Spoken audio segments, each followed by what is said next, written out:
from KVOA, investigating for you. This is News for Tucson, live at 4. Good afternoon, everybody, and thanks for joining us. I'm Sean Mooney.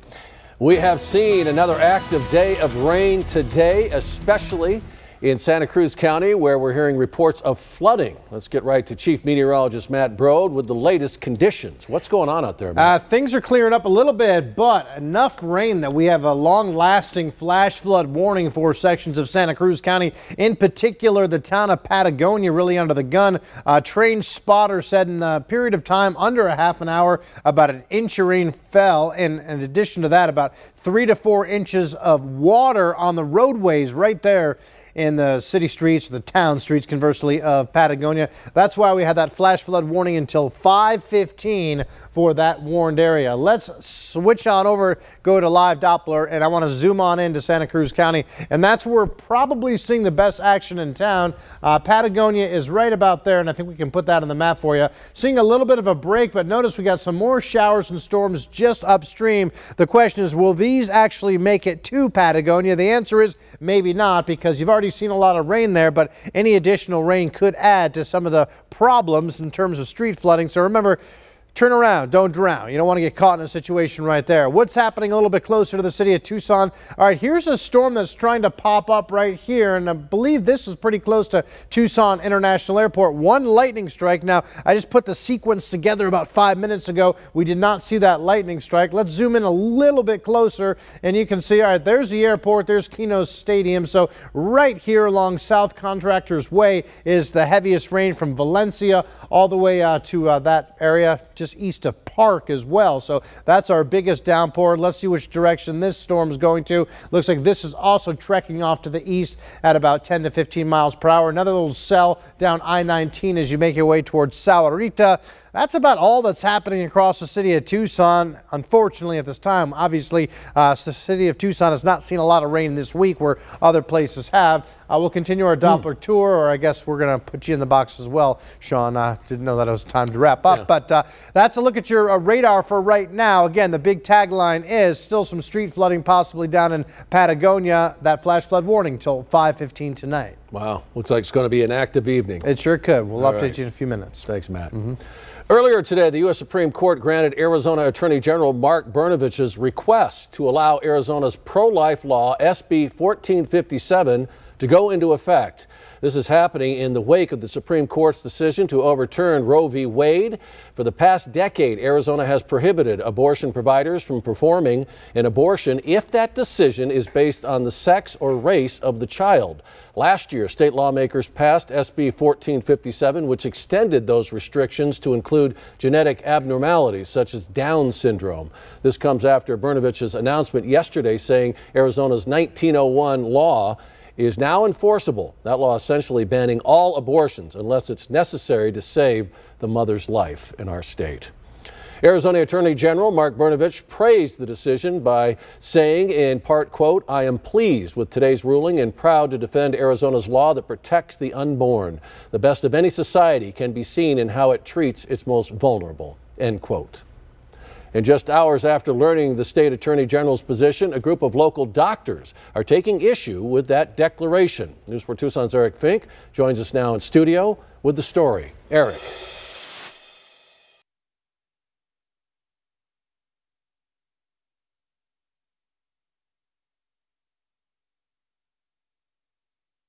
Less than a week after the Supreme Court overturned Roe v. Wade, and fear and confusion setting in for some doctors across Arizona, after Attorney General Mark Brnovich proclaimed he'll go to court in the coming days to lift an injunction on a pre-statehood abortion ban still on the books from 120 years ago.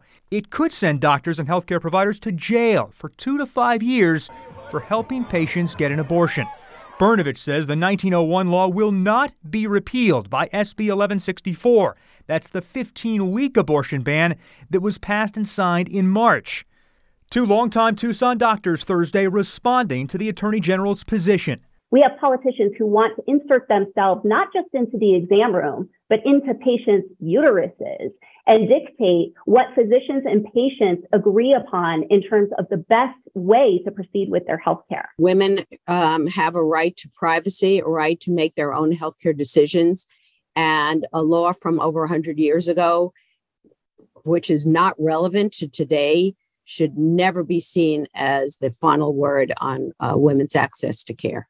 The president of Susan B. Anthony Pro-Life America has a different stance. She's expressing appreciation for Brnovich. Quote, "We thank Attorney General Brnovich for his leadership and all our local allies for their life-saving work. Between strong protections for unborn babies throughout pregnancy and more than 40 pre-life pregnancy centers serving women and families across the state, up to 13,000 children a year could be saved from abortion in Arizona in the Dobbs era. Our team is going door to door to educate voters about the importance of making their voices heard in this year's elections." Now, we want to be clear. To this point, nothing has been filed in court. We are still waiting to hear from Governor Doug Ducey, his response to his Attorney General's view. And coming up at 5 o'clock, why some doctors are thinking about leaving Arizona to practice in other states after the decision to overturn Roe. In studio, I'm Eric Fink, News 4 Tucson. Thank you, Eric. A historic first on the nation's high court realized. Today, Ketanji Brown Jackson was sworn in as the first black female justice and the first former public defender to serve on the Supreme Court. NBC's Bree Jackson is in Washington with more. I, Ketanji Brown Jackson, do solemnly swear. A glass ceiling shattered. With her family watching and her husband holding the Bible for the swearing in, Justice Ketanji Brown Jackson becomes the first black female on the Supreme Court. I'm pleased to welcome Justice Jackson to the court and to our common calling. Jackson once served as a clerk for Justice Stephen Breyer. He's officially stepped down after serving nearly 3 decades on the High Court. His final term included dissenting on controversial decisions to expand gun rights and overturn Roe v. Wade. A ruling that sparked protests nationwide and criticism from President Biden overseas, now saying he supports eliminating the filibuster to codify abortion rights. We've been a leader in the world in terms of personal rights and privacy rights. And it is a mistake, in my view, for the Supreme Court to do what it did. The Supreme Court delivering another blow to the Biden administration Thursday, ruling to curb the EPA's authority to limit greenhouse gas emissions from existing power plants. It's a loss of the federal government's ability to regulate climate change. Justice is also handing the Biden administration and Democrats a victory by shutting down a Trump-era program designed to restrict immigration at the southern border. A decision on the Remain in Mexico program, unexpected, but we will take it. Justice Jackson taking on an historic role on the High Court at a divisive time. This is the first time 4 women will serve together on the 9-member bench. A formal investiture ceremony for Justice Jackson is expected in the fall, but today's swearing in allows her to get to work on the High Court immediately. That was Bree Jackson reporting. We now know the name of a man killed in a crash in Midtown yesterday. Tucson police say 53-year-old Aaron Lee failed to stop at a stop sign on southbound Beverly Avenue when another driver heading west on Pima crashed into him. The driver of the second vehicle was transported to the hospital with minor injuries. Police say that Lee's failure to yield at that stop sign was the major contributing factor in the crash. One man is dead after a shooting on the south side last night. Tucson police say 28-year-old Israel Gallardo was involved in a dispute with a group of people at an apartment complex on Ajo just west of I-19. That dispute turned into a fight and Gallardo was shot. He was taken to the hospital but died shortly after arriving. The suspects fled the scene before police arrived. Police are asking anyone with information to call 911 or 88-CRIME. You can remain anonymous. A repeat drug trafficker from Tucson has been sentenced to 10 years in prison. 51-year-old Modesta Solano pleaded guilty to conspiracy to distribute fentanyl back in April. In 2020, Solano was indicted by a grand jury on drugs and firearms charges after trying to sell a handgun for $4,000 and as well 4,000 fentanyl pills to an undercover agent. Solano was prohibited from possessing a firearm due to previous drug convictions and was under supervision when she committed these new offenses. If you have holiday plans, the time to leave is now. Drivers across Arizona are gearing up for 4th of July road trips. News 4 Tucson's Angelique Lizardi joins us from near the freeway with more on what roads are expected to look like this weekend. Angelique. Hello, good afternoon, Sean. It's hard to believe that we're talking holiday travel once again. I feel like we were just covering Memorial Day, but now we're talking the 4th of July, and it looks like it might not be any different. People are still hitting the roads. Now, according to AAA, here are some of the stats that they are rolling out this holiday weekend. They say despite record gas prices, travelers still are hitting those roads and including those airports. 42 million Americans are going to be traveling by car, which is a new record according to AAA. They say over 700,000 Arizonans will be hitting the road, and overall about 900,000 Arizonans will be traveling for the 4th of July weekend. So back out live here, though, we really just want to put this into perspective because, again, those gas prices still not going down. Right now, the national average for gas, according to AAA, is at $4.85. And for the entire state of Arizona, we're seeing $5.22. Now, coming up on News 4 Tucson at 6 o'clock, we'll have a reaction regarding these gas prices and see if people here in southern Arizona plan on hitting the road for this holiday weekend. We're live here on the west side. I'm Angelique Lizardi, News 4 Tucson. Thank you, Angelique. Coming up on News 4 Tucson at 4, a new study looks at the alarming rate of hospitals that are ignoring federal transparency rules when it comes to pricing. Plus, is your brain telling you to eat more than you should? A study sheds new light on why that is. Stay with us. News 4 Tucson at 4. We'll be right back. News 4 Tucson Skynet is sponsored by Cummings Plumbing, Heating, and Cooling.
From KVOA, investigating for you. This is News 4 Tucson. In today's For Your Health, most U.S. hospitals are not complying with a new federal law that requires them to post their prices for common procedures and services. In a new study published this month in the Journal of American Medical Association, more than half of U.S. hospitals aren't complying with the hospital price transparency law, and they're not being held accountable. The Centers for Medicare and Medicaid Services has issued more than 350 warnings to hospitals about their failure to comply with the price transparency law, but the study found that so far only 2 hospitals have faced any fines. German researchers report they discovered a pathway in the brain that controls food intake. The scientists say a group of nerve cells near the base of the brain helps to control the excitability in the part of the brain that stimulates hunger. They found that a particular enzyme plays a critical part in signaling that pathway. The research team adds that an inhibitor for that enzyme could significantly reduce excessive eating, leading to new ways of treating eating disorders. And the 4th of July holiday begins this weekend, and many families are planning big celebrations. Whether you're hosting your own cookout or watching fireworks, it's important to make sure your Independence Day stays safe. Jen Sullivan shares how to enjoy fireworks safely. It's an iconic sight on July 4th. Bright, sparkling fireworks filling the sky. But while these majestic booms are captivating to watch, it's important to remember they come with a risk. Respect them. They're explosives. They're dangerous. Alex Hohensark is the chair of the U.S. Consumer Product Safety Commission. He says the July 4th holiday is one of the most dangerous times of the year, with around 11,500 emergency room visits last year from fireworks-related injuries. Everything from burns, concussions, even death. We really see most of our injuries around this time. If you're going to set off your own fireworks, officials recommend the following tips. First, make sure it's legal to set them off in your area. Light fireworks one at a time. Keep them away from any body parts or others. Don't try to relight a faulty firework. And keep water handy to put out any flames. And don't ever handle fireworks while impaired. But it's not just fireworks that can cause injuries. Sparklers can be just as dangerous. Sparklers burn at 2,000 degrees, so it's like having a blowtorch in your hand. Experts say to always monitor your children and never let them handle fireworks. And if you do happen to get a serious burn, seek medical attention immediately. For today's Health Minute, I'm Jen Sullivan. All right, Matt Broad says we got to get right to this because there's a lot going on out there. Yeah, that flash flood warning in Santa Cruz County has now been actually expanded down toward the Patagonia Lake area because the Sonoita Creek actually rose in just a matter of a few minutes, about 14 feet, Sean. Really? In a very short period of time. So that can lead to some very dangerous situations. Yeah, but at least it's going. At least it's in the creek, and at least it's going to the lake, so that is good. But if you're along Highway 82, let's not be along Highway 82. If you're planning that direction, maybe find an alternate plan there. But you can see how that area of red right now. Let me just step over to the wall and I'll kind of point it out to you. We have 2 flash flood warnings. We have this one. This is where that heavy rain did fall near the Sonoita and Patagonia area till 5:15. But now headed down toward the lake. This one till 7 o'clock. So just heads up, if you're anywhere in this vicinity of Santa Cruz County, probably, like I said, a good idea not to be in that vicinity, or at least stay on indoors. Don't go on the roadways. Let's go over to live Doppler, and again, lighting up pretty well. It's another active day of weather across southeastern Arizona. The problem is it's just not that active across the city of Tucson. That hopefully doesn't become a theme of monsoon 2022. If you've been with me any length of time, you know I start talking about themes within monsoons. Last year was just rain everywhere all the time, but so far the theme has been not too much in Tucson. Now we're very early on in the year, so a lot can happen, but I hope that doesn't change.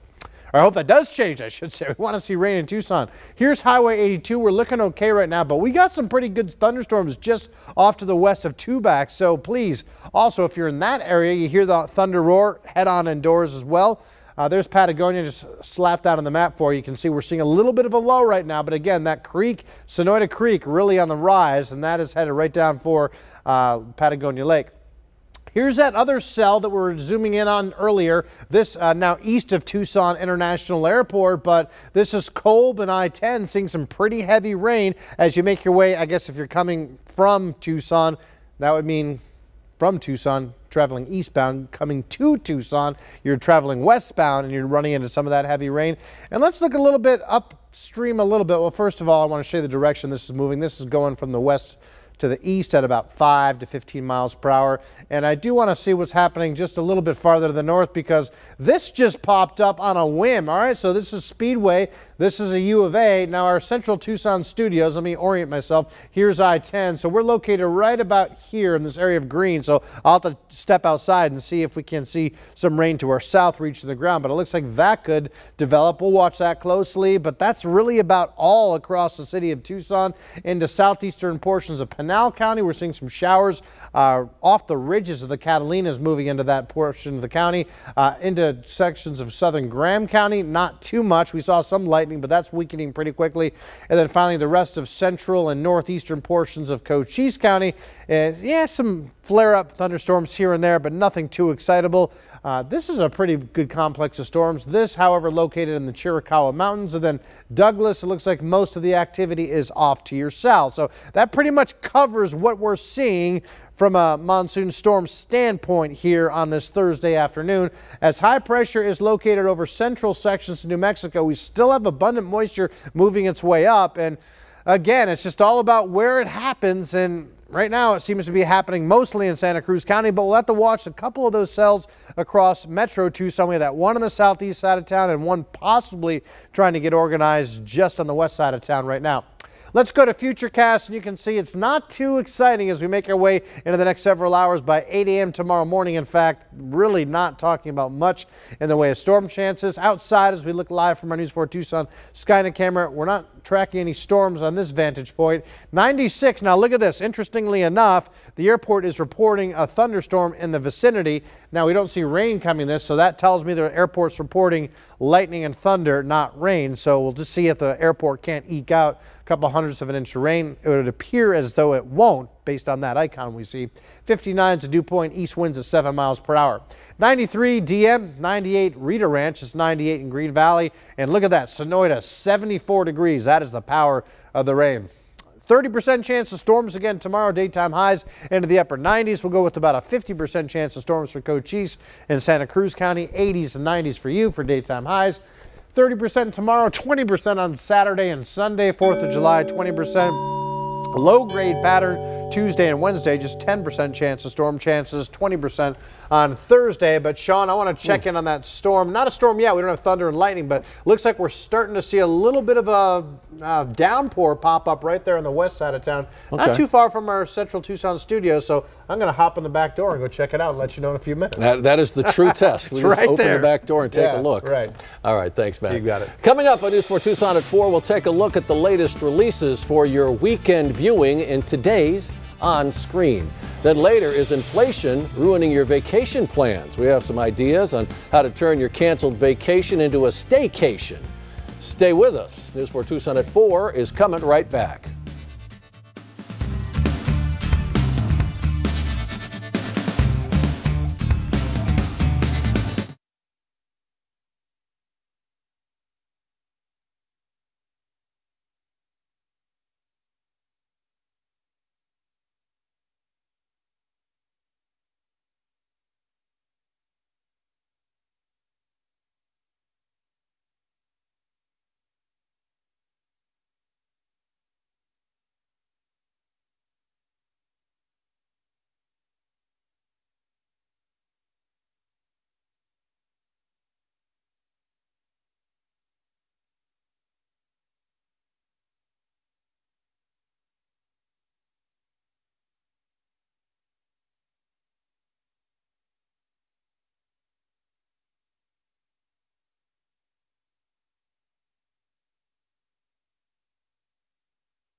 Welcome back. If you're in need of something to watch this weekend, Herb Stratford has some picks in today's On Screen.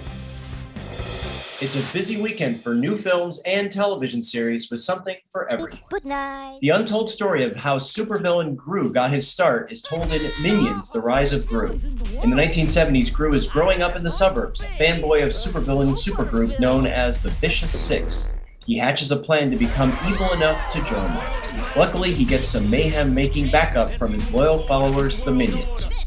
Steve Carell leads an all-star vocal cast in the latest adventure of the animated bad guy we all love.